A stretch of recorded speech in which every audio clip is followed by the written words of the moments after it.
দেখেন ফিলিস্তিনে যাচ্ছে জাহাজগুলি খানা নিয়ে, তাদেরকে খানা দিবে, তারা উপাস, কেউ পেটের খিদায় জাগাত মৃত্যুবরণ করতেছে। খানা নাই, বস্ত্র নাই, অস্ত্র নাই, ঔষধ নাই, কাপড় নাই, চুপড় নাই, কিছুই নাই।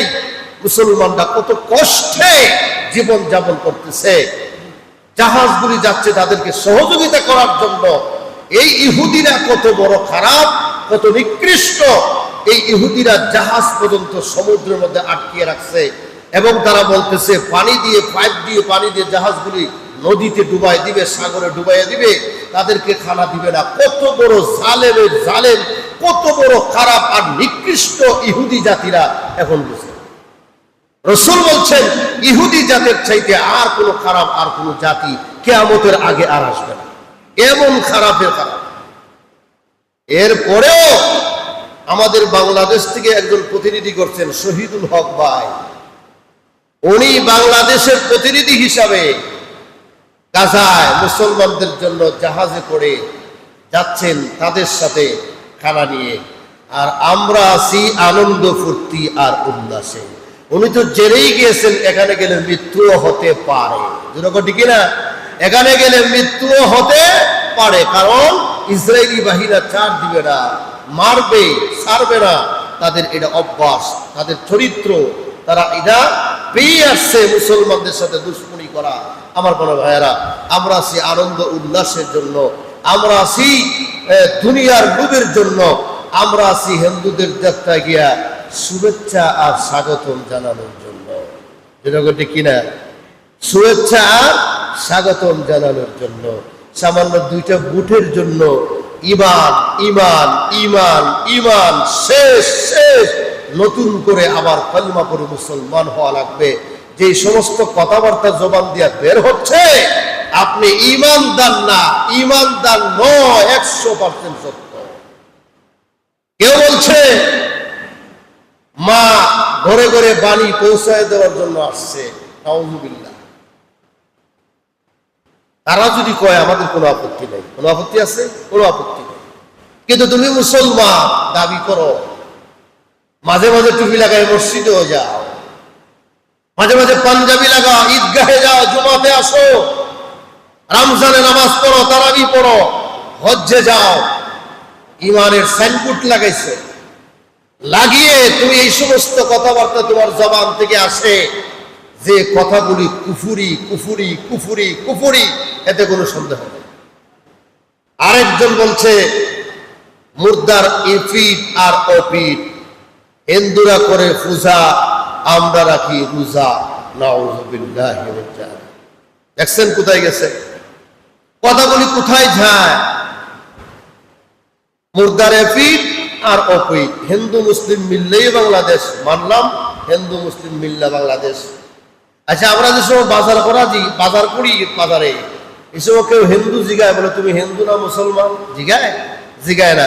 গাড়িতে যে সময় কেউ উঠে, এই সময় কেউ জিগায় তুমি হিন্দু না মুসলমান? কেউ জিজ্ঞাসা করে? করে না। আমরা মিলেমিশে হিন্দু মুসলমান মিলেই বাংলাদেশ। কিন্তু মুর্দার এফিট আর অপিট, তুমি যদি বলো তোমার জবান দিয়া যে হিন্দুরা করে পূজা আর আমরা হইলাম রোজা, তাহলে হিন্দুদের পূজা আর আমাদের রোজা এটা কি সমান? যেরকম সমান, নাউযুবিল্লাহি মিন যালিক। এই সমস্ত কথাবার্তা বললে তোমার ঈমান নাই। আবার নতুন করে কালিমা পড়ে মুসলমান হওয়া লাগবে।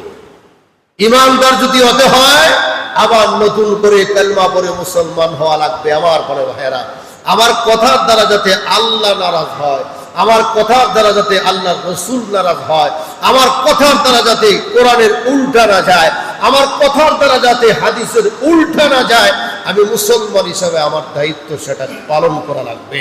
আমি মুসলিম দাবি করি, কথাবার্তার ব্যালেন্স নাই, যেরকম ঠিক কিনা।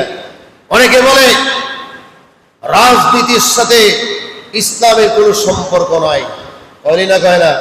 রাজনীতির সাথে ইসলামের কোনো সম্পর্ক নাই। আমি বলবো যারা এই কথা বলে রাজনীতির সাথে ইসলামের কোনো সম্পর্ক নাই, বেঈমান হওয়ার জন্য আর দ্বিতীয় কোনো পয়েন্ট নাই, তুমি বেঈমান। এরকম ঠিক কিনা? কারণ রাজনীতির সাথে ইসলাম অবশ্যই থাকতে হবে। ইসলাম ছাড়া রাজনীতি করলে এটা রাজনীতি হবে না, এটা ফেক নীতি আর দুর্নীতি হবে। যেরকম ঠিক না? ইসলাম ছাড়া যদি রাজনীতি হয় তাহলে এটা ফেক নীতি আর দুর্নীতি ছাড়া আর কিছুই হবে না। আমার বড় ভাই, আল্লাহ রাব্বুল আলামিন আপনি আমাকে ইসলাম মুসলমান হিসাবে এই দুনিয়াতে পাঠিয়েছেন। আমরা মুসলমানের ঘরে জন্মগ্রহণ করেছি। আলহামদুলিল্লাহ, আল্লাহ পাকের কাছে লাখো লাখো শুকরিয়া। আরেক নেতা গিয়া পূজা মণ্ডলে বলল, আলহামদুলিল্লাহ শুকরিয়া, আমরা তো পূজা মণ্ডল আইতাম পারছি। নাউজুবিল্লাহ বললেন, কই যায় কথাগুলো? আলহামদুলিল্লাহ কোন জায়গা গিয়া বলতে হয় এই কথাটাও সে জানে না। আবার নেতা, এটা নেতা না, উলুসের ভাড়া খেতা। আমার পরে ভাড়া, এই জন্য আমার কথাবার্তাগুলি ইসলামের বিরুদ্ধে গেলে চলবে না, কোরআনের বিরুদ্ধে গেলে চলবে না, আমার কথাগুলি আল্লাহর বিরুদ্ধে গেলে চলবে না, রসুলের বিরুদ্ধে গেলে চলবে না। আমার কথা থাকতে হবে ইসলাম ভিত্তিক, কোরআন ভিত্তিক, আল্লাহ ভিত্তিক, রসুল ভিত্তিক। আমার কথাগুলি থাকতে হবে, যেরকম ঠিক কিনা? আমার পরে ভাইরা, এই জন্য মুসলিম হওয়ার জন্য শর্ত হলো, আমার ঈমান পাকাপোক্ত হওয়ার জন্য শর্ত হলো নামাজ কায়েম করা লাগবে, নামাজ পড়া লাগবে। রিজিকের জন্য হারামের দিকে যাওয়া যাবে না। আশরাফ আলী থানভী রাহমাতুল্লাহি আলাইহি উনি ওনার কিতাবে এক ঘটনা উল্লেখ করছেন। প্রাচীন কালে এক ধনাঢ্য ব্যক্তির ছেলে ছিল, খুব ধনী, খুব টাকাওয়ালা, পয়সাওয়ালা। টাকার অভাব নাই, সম্পদের অভাব নাই। দুই বন্ধু জঙ্গলে গেছেন, পাহাড়ে গেছেন একসাথে ভ্রমণ করার জন্য। ভ্রমণ করা যাওয়ার পর এক বন্ধু আরেক বন্ধুরে রান্না বান্না করে খাওয়ায়। একজন রান্ধে, একজন ঘুমায়, আরেকজন রান্ধে, আরেকজন ঘুমায়। এক বন্ধু বিছানায় ঘুমায় ঘুমায় দেখতেছে বন্ধু যখন রান্না করে আগুনে ফু দেয় না। মহিলারা আগুন নিভে গেলে কি করে? ফু দেয়, এরকম ঠিক নেই, ফু দিয়ে আগুন তুলে। কিন্তু এই ব্যক্তি ফু দেয় না, ফু না দিয়ে ডাইরেক্ট সরাসরি আগুনে হাত ঢুকাইয়া দেয়। সুবহানাল্লাহ, ডাইরেক্ট সরাসরি আগুনে হাত ঢুকাইয়া দেয়। বন্ধু দেখি বন্ধুর কাছে এসে বলল, বন্ধু বহুদিনে একটা জিনিস আমার চোখের নজরে পড়ছে। তো কি পড়ছে?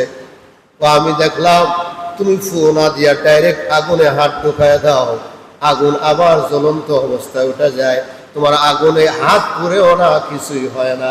এটা কেমনে হাসিল হয়েছে?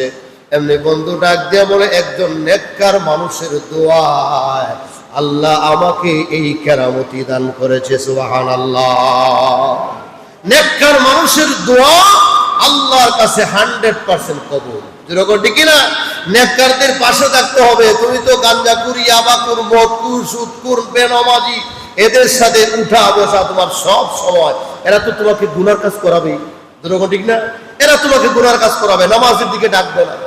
আরে নেতার পিছনে যেভাবে লিফটেড বিতরণ করো এবং মার্কায় বুট দেওয়ার জন্য, দলে আনার জন্য যে চেষ্টা করো, মেহনত করো, যে আমার দলে আসো, অমুক দলে আসো, অমুক দলে যুক্ত, ওইটার বুট দিও, ওইটার বুট দিও, এই দাওয়াতটা যদি নামাজের দাওয়াত হইতো 100%, 90-92% মুসলমান মসজিদে এসে পরিপূর্ণ হয়ে নামাজি হয়ে যেত এবং আল্লাহর ওলি হইতো। তুমি যেভাবে নেতার পিছনে ঘুরাইয়া নেতার পক্ষে দাওয়াত দিচ্ছ, দলের পক্ষে দাওয়াত দিচ্ছ, মার্কার পক্ষে দাওয়াত দিচ্ছ, নামাজের দাওয়াত তুমিও দেও না, তুমি পড়ো না, দেও। যেরকম ঠিক কিনা? তুমি পড়ো না, দেও না, তুমি নিজেই নামাজ পড়ো না। নেতা নামাজ পড়ে ইলেকশন সামনে আসলে, যেরকম ঠিক কিনা? ইলেকশন সামনে আসলে বেশেবাদ পড়লে পড়ে, সেবে পড়লে পড়ে না। যেরকম ঠিক না? বেশেবে পড়লে নামাজ পড়ে, আর না হইলে পড়ে না। আর তুমি নেতা নেত্রীর পিছনে ঘুরিয়ে ঘুরিয়ে তোমার জীবনটাকে বরবাদ করে দিচ্ছ।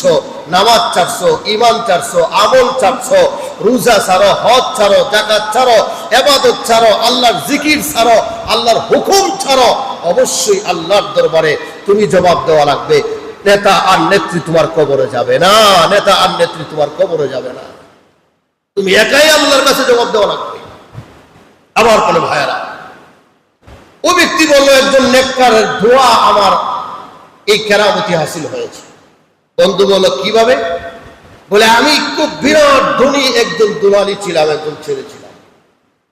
হঠাৎ করে যখন আমি দুতলার উপরে মদ খাওয়ায় মগ্ন, মদ খাচ্ছি, নেশা করতেছি, হঠাৎ করে দিকে একজন মহিলা, সুন্দরী, রূপসী, গুণবতী, খুব চমৎকার একজন মেয়ে আমার বাসার সামনে দিয়ে নিচ দিয়ে হেঁটে হেঁটে যাচ্ছে। আমার নজর এই